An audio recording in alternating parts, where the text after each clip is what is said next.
Bonjour à tous, dans cette vidéo je vais vous expliquer comment je suis arrivé à bout du message système anti-pollution défaillant sur ma 207 1,6 L HDI.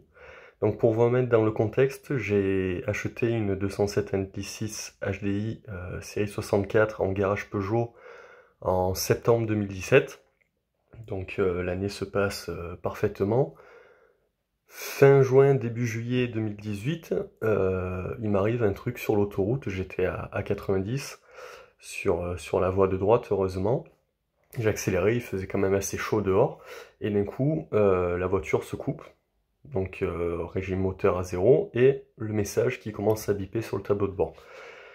Donc bien sûr, je prends peur, parce que c'est la première fois qu'il m'arrivait ça. Je me mets sur la bande d'arrêt d'urgence, je coupe le moteur, j'attends un peu, je redémarre. La voiture redémarre, mais le message est toujours affiché, avec le voyant moteur qui va avec. Donc je vais dans un garage indépendant, on commence à regarder et tout, on passe la balise, on trouve rien, on voyait les messages d'erreur, je me rappelle plus la référence.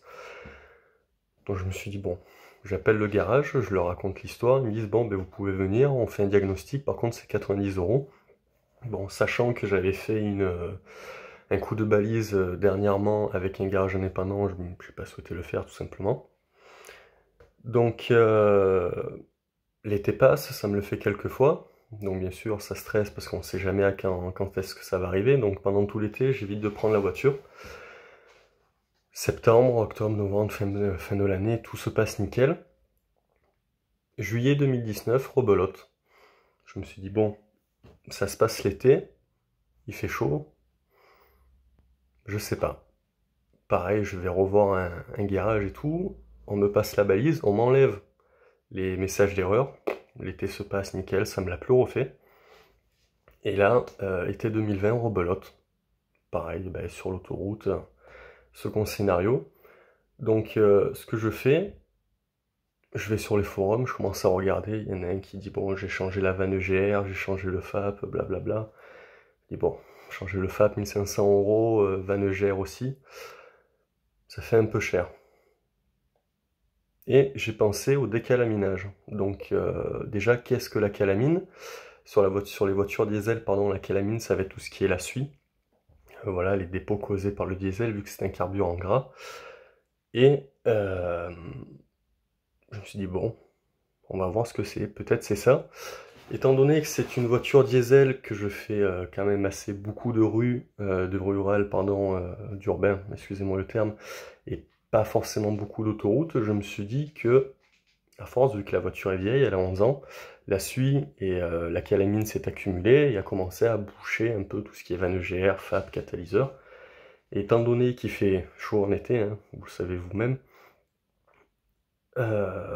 je me suis dit peut-être que voilà, la calamine bloque, la voiture respire moins et elle se coupe par sécurité tout simplement. Donc je prends rendez-vous en garage professionnel, j'amène la voiture, on fait le traitement d'une heure. Donc voilà, un décalaminage, c'est quoi? C'est on va mettre un tuyau qui fournit c'est quoi déjà? De l'hydrogène, pardon, dans l'admission. On fait tourner la voiture à un régime élevé entre 1500 et 2000 tours pendant une heure. Pensez à faire le plein avant. À partir de là, on fait le traitement, nickel, je prends la voiture, je sens déjà la voiture un peu plus souple. Et le mécanicien m'a dit, vous allez voir, le turbo, vous allez voir qu'il y a un changement, il va être un peu plus réactif, la voiture va mieux respirer. Et ça a été le cas. Ça fait 2 mois que j'ai fait le décalaminage. À Marseille, il commence à avoir la canicule. Plus aucun problème. Donc voilà. Si vous avez ce problème, faites comme moi, allez la faire décalaminer. Que ce soit sur les Peugeot. Donc de toute façon, c'est le moteur PSA 1,6 L HDI.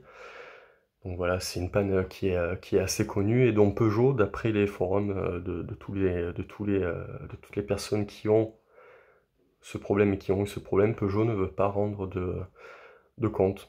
Donc voilà, j'espère que cette vidéo sera utile. Et bon, dernière chose, le décalaminage à Marseille m'a coûté 85 € de l'heure. C'est un coût, bien sûr, je sais très bien que pas tout le monde peut se permettre de mettre autant d'argent dans un traitement. Mais sincèrement, si vous avez ce problème sur autoroute comme j'ai pu avoir, je pense que ça peut sauver la vie. Voilà, ben, je vous souhaite une bonne journée en espérant vous aider. Merci.